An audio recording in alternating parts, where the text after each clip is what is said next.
There are those of you who have said that instead of teaching on the consequences of sin and going to hell, that pastors, teachers, preachers, and leaders need to be trying to figure out a way to get the young folks back in church. So you're saying it's our responsibility to make sure that your child gets to church.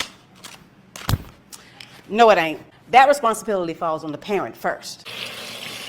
A lot of you parents are coming to church, going up yonder on the mountain while your child back at the house sleeping in and heathening. But just in case there are those of you who are actually asking for sound advice on how to get your children to church, let me show you. This high. Junior, get up. Wash your face, brush your mouth, put on some clothes. It's time for us to go praise the Lord. Oh, glory. Stop asking those kids if they want to go to church. Ain't no asking. Put it in the comments. Ain't no asking. Do you ask them if they want to get up and go to school every morning?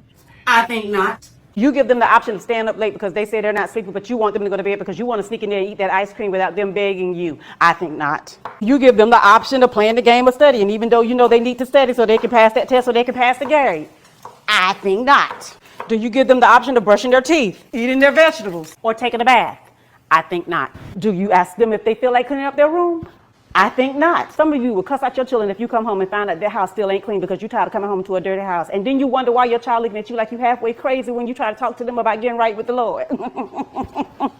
Parents, the Bible says, train up your child in the way they should go, and when they're old, they won't depart from it. If you allow your child to make God optional now, chances are he won't even be a choice in their life later.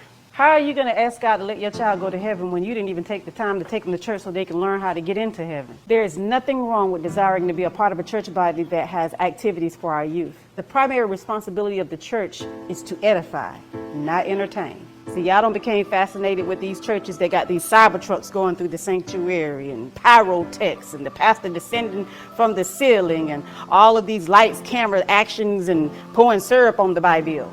Y'all better find a real church where the pastor's more concerned with your soul than the number of people who's sitting in his sanctuary. It ain't about the theatrics, because if they ain't standing on Bible, they're not standing in God. Stand on Bible, saints.